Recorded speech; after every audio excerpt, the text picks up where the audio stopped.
Mga kababayan, kamusta po? Si Kamano po inyong lingkod ay nagbabalik po muli. At tayo po ay magsama-sama magkomentuhan dito po sa Tambayong Makabayan. Umpisa na po natin. Ito po, panay na naman po ang banat. Pati po ang pag-alis ng Vice President ay talaga pong binabatikos pa. Ito pong tinatawag di umanong tagapagsinungaling. At tinatawag din po ng Vice President na basura, mga kababayan. Ano po ang tawag sa bakasyon daw po ng Vice President? Dahil siya po'y pupunta sa mga bansa na may mga Pilipino at pupunta po siya sa kanyang ama na pinatapon ng walang due process, kidnapping. Pero ano po ang sinasabi ng tagapagsinungaling? World tour daw po, world tour. Ibang klase, mga kababayan. Pagka po sila ang aalis, hindi world tour. Pagka sila umaalis, isang damukal na pera ng taong bayan na nauubos pag sila umalis. Samantalang ang Vice President, gastos niya. Gastos niya. Hindi po ba? Hindi niya po ginagastos ang pera ng taong bayan. Personal money niya, mga kababayan. Ito po, pakinggan po natin kung paano po siraan ang Vice President.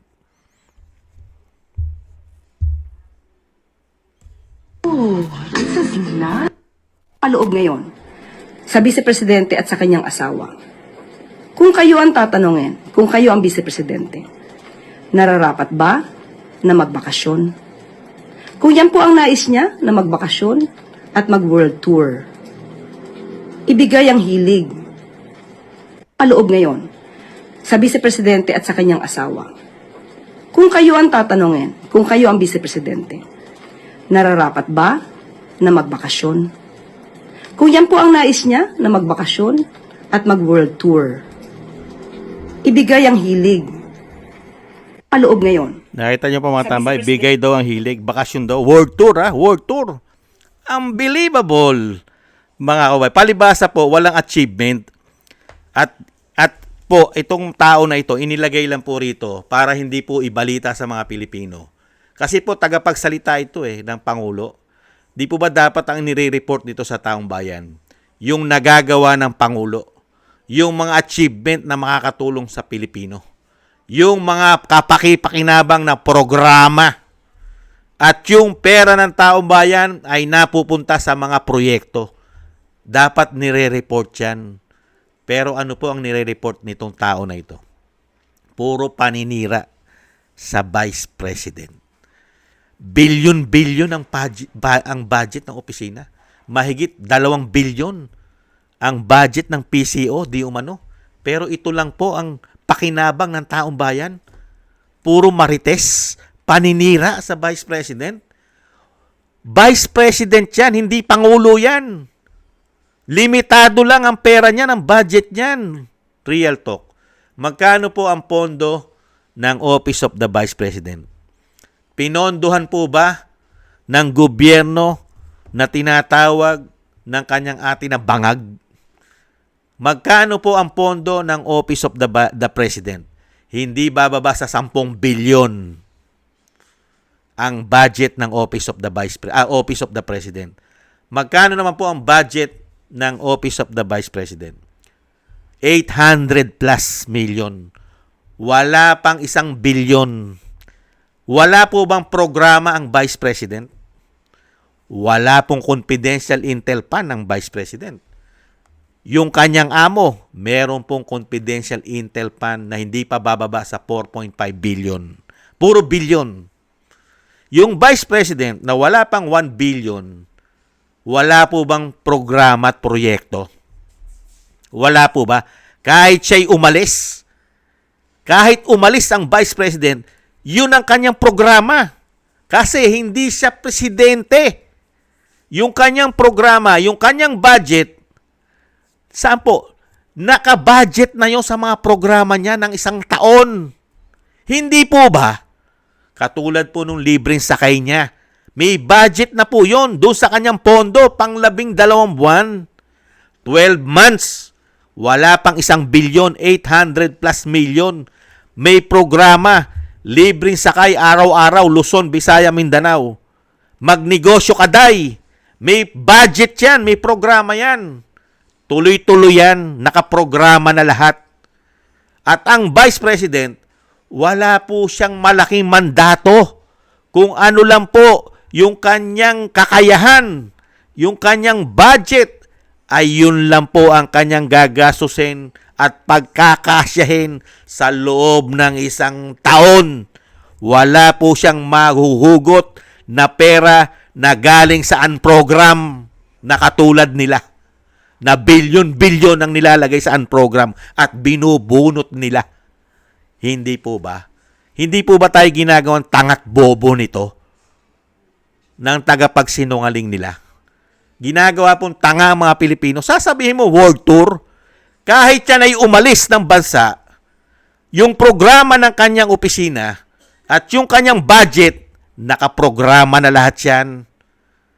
Pati po yung pagtugon at pagtulong sa mga sakuna, may budget na yan, nakaprograma na yan. Kahit wala ang Vice President, tuloy-tuloy ang programa ng kanyang mga satellite offices sa buong bansa. Hindi po ba? Hindi na po lalagpas ang kanyang programa dahil kulang ang kanyang budget. Wala po siyang malaking budget ang Office of the Vice President. Mas malaki pa ang budget ng opisina ng tagapagsinungaling di umano. Nagsisinungaling at nagbibigay ng mga pamumulitika, paninira di umano sa mga Duterte. Pero ang budget ng opisina nila ay mahigit 2 bilyon. Samantalang ang Vice President na sinisiraan at puro daw po travel, world tour. Pero yung budget ng opisina ng Vice President, kakarampot. World tour, pasusweldohin niya pa ang mga tauhan niya sa Office of the Vice President. Hindi po ba?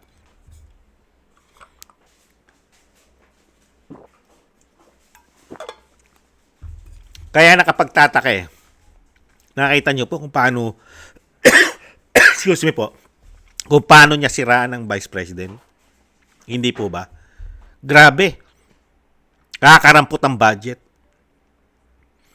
Pero yung malaki budget, may programa bang naitutulong sa taong bayan? Excuse me po. Meron po bang programa? Ano po programa ng PCO? Na mahigit 2 bilyon ang budget. Nakakatulong po ba programa? Meron po ba silang mga libreng sakay? Magnegosyo kaday at sumusuporta sa mga kabataan? Mga libreng palibing, tumutulong. Pag may sakuna, nangunguna pa sa pagtulong sa mga sakuna. Meron po ba silang ganyan? Ang PCO? O lagi lang po nakaharap sa telebisyon kasama ang mga media at lagi rin siyang nasa social media? Malaking tulong po ba sa bansa ang trabaho niya? Mga kababayan, nakita niyo po, world tour. Paano yung sinasabi niya, panay daw bakasyon? Kilit-lit ng kanyang budget. Marami siyang programa. Di po ba? At kahit umalis siya, uulit-ulitin natin, kahit umalis ang Vice President, nakaprograma na lahat na sa loob ng 1 taon, programa niya, yun na yun. At may mga tauhan siya. Hindi po ba? May tauhan siya sa mga programa na yan. Sa lahat po ng offices, satellite offices niya, may tauhan siya riyan. Sinusunod na nila yung programa. Hindi po ba? Pero pagdating po sa tagapagsinungaling, akala mo ang Vice President ay isang damukal ang kanyang mandato sa mga Pilipino. Para ba ang Vice President ay napakarami pong gampanin? Siya po ba presidente? Hindi ba spare tire lang siya? Mag-iintay lang siya? Pwede niya ba saklawan ang trabaho ng presidente? Di po ba hindi? Hindi po ba bobo ito? Ano gusto niya? Magtrabaho ang Vice President? Ayaw naman nilang bigyan ng budget. Limitado lang budget niya. Kaya nga yun lang yung programa niya. Nababudgetan niya sa loob ng 1 taon. 12 buwan. Hahanapan po ng maraming programa, maraming paggawa ang Vice President. Ayaw naman nilang bigyan ng pondo. Mas malaki pa pondo nila. Hindi ba hiyang-hiya tayo sa mga pagmumukha nito? Nakakahiya naman po. Tapos sasabihin mo, world tour? World tour ba yon? Pupuntahan mo ang tatay mo na pinatapo nila gamit pa yata ang pera ng taong bayan? World tour? May tatay ka na mahigit 80 anyos? Hindi po ba naginipit? Hindi mo pupuntahan? Vice President ka? At yung mga bansa, sinasamantalanan niya, binibigyan niya ng pag-asa ang mga Pilipino. Dahil ang mga Pilipino, desperado. Dahil walang ginawa ang gobyerno natin kung hindi mamulitik at magnakaw. Di umano. Kaya nga binibigyan niya ng pag-asa, ng hope, ang mga Pilipinong OFW. Kaya dadaan na siya ron, mga stopover niya. Kakausapin niya ang mga Pilipino, bibigyan niya ng pag-asa. Huwag kayong mawalan ng pag-asa. Makakaraos tayo at lahat ng ginagawa ng mga demonyong politiko sa ating bansa ay matatapos din yan. Hindi po ba? Saka sino ba yung pupuntahan niya? Mga bayani yun. Mga OFW na bumubuhay sa ating ekonomiya. Hindi po ba bobo ito? Di umano. Sino po ba pupuntahan ng Vice President? Karamihan po'y Pilipino. Nakita naman po natin pag bumibiyahe ang Vice President, ang suporta at pagmamahal ng mga Pilipino at umaasa sila na muling makakabangon ng ating bansa katulad ng ginawa ng kanyang tatay. Hindi po ba dahil walang kapag-pag-asa sa panahon ngayon? Dahil mismo pati tagapagsalita na may budget sila na mahigit 2 bilyon, wala kang mahita. Wala kang marinig na magandang mga pag-asa, makakatulong, pag-ahon, mura, mapapamura ang bilihin. Pero hindi po gano'n na nangyari. Mapapamura ka sa kanila. Hindi po ang bilihin ang magiging mura. Sila ang mapapamura ka sa kanila. Mamumura mo na lang sila. Mga kababayan, sa ginawang trabaho, politika, paninira, pagnanakaw. Hindi po ba napakasarap ng buhay nila?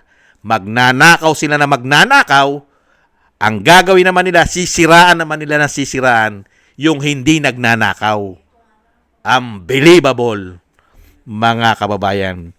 Yan po mga kababayan, ang komento po natin sa napakahusay na tagapagsinungaling nila di umano at tinatawag na basura ng Vice President. Kung banatan po ang biyahe at sinatawag na biyahe ay ginagawa pang world tour, akala mo ang Vice President, ang presidente ng bansa, spare tire pa lang siya. Ulitin po natin, spare tire. Wala po siyang malaking mandato. Mag-iintay lang po siya pag natsugi, pag namatay ang presidente. Diyan mo siya batikusin kung siya ay hindi nagtatrabaho. Spare tire pa lang. Hintayin mo muna maging presidente. Yung presidente nga na amo mo, ano ang ibinigay sa taong bayan? Nagtatrabaho ba? Mga kababayan? Opo! Nagtatrabaho. Kaya nga nauubos ang pera ng bansa dahil mahusay magtrabaho. Kaya nga tayo baon sa kahirapan baon sa hirap baon sa utang Pati ginto nawawala yata Pati pera sa PhilHealth dahil magaling, mahusay maglingkod sa pagnanakaw. Di umano. Maraming salamat po mga tambay. Sa mga gusto po natin tambay mga kabayan sa YouTube at TikTok at ganoon din po sa ating mga subscribers at patuloy po nagsusubscribe. At sa mga nagko-comment, like, share, and subscribe, mabuhay po kayo. Shoutout po sa inyo lahat. At shoutout din po sa mga nagbibigay po ng biyaya. Shoutout po kay Tatay Nick ng Canada, Eric Hershaw ng Canada, Jem Aris ng United Arab Emirates, si Annie Jo, Gayat Shena, Mila Yi, Balance Vision TV, Jesus Valdepena, Kingston ng Hong Kong, Jake Yahut ng California, USA, Gina Ray ng Berlin, Germany, Julieta Silona ng Sydney, Australia, Baby Roman, Ate Isa ng Cagayan, at ako si Pilam. Thank you po sa inyo mga kabayan at tiis-tiis lang po tayo at God bless po sa inyo lahat. Paalam. Bye-bye.